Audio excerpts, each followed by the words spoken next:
Sziasztok! Ebben a videóban megmutatom nektek a Google világának legjobb easter egg-jeit, nem közvetlenül a Google-ből, hanem az alábbi oldal segítségével. Ezen az oldalon összegyűjtötték a Google összes legismertebb és legjobb easter egg-ét, amit ma is ki lehet próbálni. Thanos csattintás. Itt megjelenik Thanos kesztyűje, és ha rákattintasz, akkor a találatok fele eltűnik. Nagyon menően megcsinálták a hangokat és az effekteket is.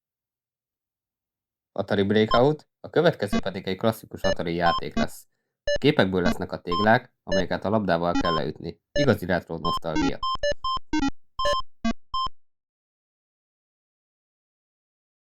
Phoebe macskája, ez egy ikonikus utalás a Jó Barátok című sorozatra. Phoebe által énekelt macskás dalt indítatod el, és a képernyőn kis rajzolt cicák jelennek meg. Smelly cat, what are they feeding you? Smelly cat, it's not your fault. Dorothy cipője. Itt Dorothy Rubin cipőjére kattintva olyan varázslatos animációt kapsz, amely egy mini utazásként viszel Óz világába. Egy kis filmes nosztalgia, tök jó vizuális effektek.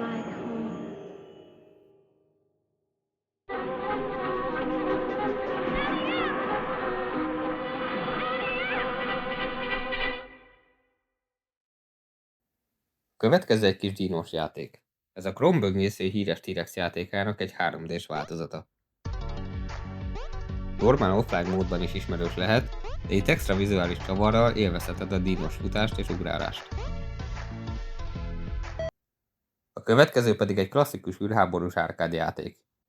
Lényegében a Google logó mögül indulnak a betolakodók, és te próbálod lelőni őket. Óriási nosztalgia az 1980-as évekből. És végül pedig egy fekete lyuk. Ez talán a leglátványosabb vizuális easter egg, Black Hole gomb megnyomásával egy fekete lyuk jelenik meg, ami lassan beszippantja a találatokat és a képernyőt. Mint egy mini kozmikus animáció. És hogy miért csinálta ezeket a Google?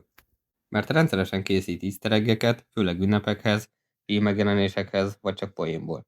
Ezek nagy része nem volt örök életű, sok csak ideiglen sem volt elérhető, majd később eltávolították vagy kikapcsolták őket. Ennek az volt az oka, hogy a Google elsősorban egy kereső, és nem akarták, hogy a poénok hosszú távon zavarják a normál használatot vagy a teljesítményt.